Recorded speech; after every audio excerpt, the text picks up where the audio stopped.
This Sunday is a very special Sunday. It is promotion Sunday. Yay! We have so many kids who have already moved up at their schools, but we are moving up into our classes this week. So on Sunday, when you get to church, on your door to your classroom, you will see a piece of paper like this, and it will have your new roll sheet for all the kids that are new in your class.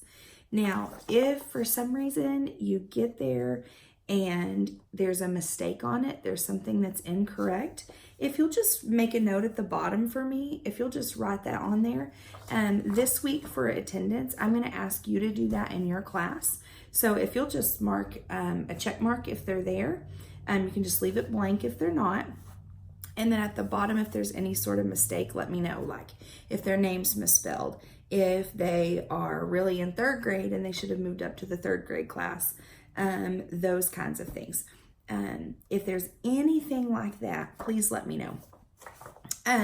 This week, we also kick off our new curriculum. The preschool curriculum came, it's here. It was here in the office when I got here this morning. So I will have that at the office ready for you. I am so sorry that this week it is so late. I couldn't get it faster here, and I was out of town at the home with my dad. So let me give you a really good overview this week of our lesson. So for our preschool, the big idea that we want our preschoolers to come away with this week is that Jesus can heal sick people and that Jesus can do things no one else can do. That is the overarching principle for this unit for our preschool kids, is that Jesus does things nobody else can do. This week, we're specifically talking about healing sick people. So they all have someone that they know that are sick. You may have someone in the class with a stuffy nose or a hurt toe or who knows what. They'll all come up with some kind of ailment that they have. But that's good because we can see how God heals those things.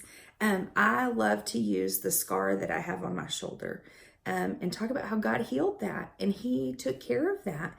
And that is a reminder to me every single day when I see it, that God heals and that He can be trusted with our bodies because He made them. So the passage that we're going to be looking at is from John chapter 4, and it's verse 46 through 54. And so Jesus has come back to Cana where He did His first miracle, changing the water to wine. And He's there, and an official comes to Him because his son is just about to die. I want you, as you're studying, to think about that for just a minute. That He was so desperate for Jesus that He left His son, who was on his deathbed, and went to seek after Him. So many times we think and feel like we have to stay there. We have to do this. We have to do this. We have to do this. But this man leaves all that behind and chases after Jesus. The official says, come now.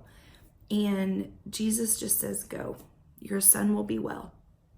And the man, I love this because in verse 50 it says, Jesus said to him, go, your son will live. The man believed the word that Jesus spoke to him and went on his way.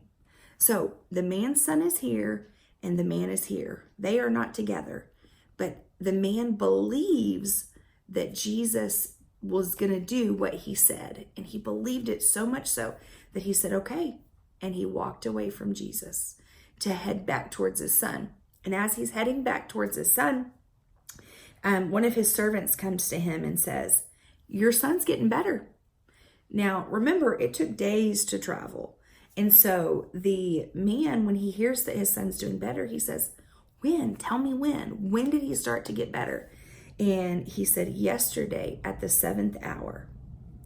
And in verse 53, the father knew that was the hour when Jesus had said to him, your son will live. And he himself believed, and all of his household. How did all of his household believe that? The second that dad got home, you know what he was telling all of them? Jesus did what he said.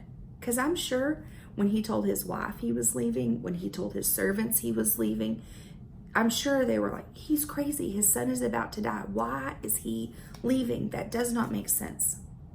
And as soon as he gets back, don't you know, he's there telling them, Jesus did just what I knew he was going to.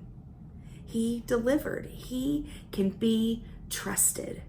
And that example led his whole entire household to put their faith in Jesus Christ. So as you're preparing, I want you to think about times in your life when God came through. We all have those markers where we know that had to be God.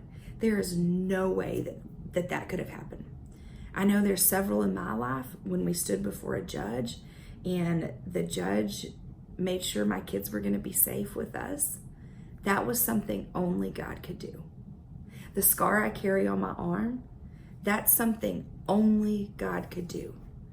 Things in my heart that I thought I would never, ever be able to forgive or ever be able to get over, God did that. God healed that. Times when I have felt exasperated and didn't know what to do, and God showed me the next step, God did that. We want to spend some time helping our kids recognize when they've seen God at work in their lives. So ask them, when's the time that you knew God was working in your life? You know, the fact that you are here right now, you could be anywhere else, but God put us together in this classroom right now. That's God working. So as you go through and you do those things, they're going to have an activity to do. So you'll have your Bible study time, and then your activity is they are going to make a first aid kit. It's going to be very, very simple. Basically, it'll be a Ziploc baggie with some Band-Aids in it that you can put in there and they can take home and share with their family what they learned today in Sunday school. I love, as you look through your book in page 10 and 11, and in the baby book, it's a different page number, but it gives you, as they're playing different stations, some ways to start those conversations. So as they're playing with trucks, make them into ambulances and fire trucks. And as they drive them around, talk about how there are vehicles that we use when people get sick, and how that Jesus healed the man's son because he believed, and because Jesus can heal people. That's awesome. He didn't need a hospital. He didn't need a surgeon. Jesus could heal him. He healed him. When they're playing with people, how can they act out the story with the people? When they are playing like they're going to the doctor and they're sick, talk about how God uses doctors and how God can heal even when doctors tell us there's no hope or there's no chance. So, and then that's one thing that I really love. This lesson really gives you some good ways to talk about those things in your centers, in your classroom. So I hope this video helped. It's a little bit longer because I felt like you needed to have some really good information for this lesson since you're a little late getting your curriculum. Your things will be ready. They'll be in the front office. If you can come by and pick those up anytime tomorrow, you can come pick those up. If for some reason that does not work, please let me know. I'm going out of town. I have to go back and visit my parents, but Jackie will be here and he can bring it to you. So if you can't make it to pick it up, please let me know. I want to make sure you get that in your hands and have a chance to look over it before Sunday. So love you guys. Thank you so much for being so gracious with me as I've been going back and forth this week. Pray for me on the road for safety. Continue to pray for my parents. I would appreciate that so much. And I am going to be praying for you that God uses this particular lesson to speak to your heart as well. Have a great week. See you Sunday.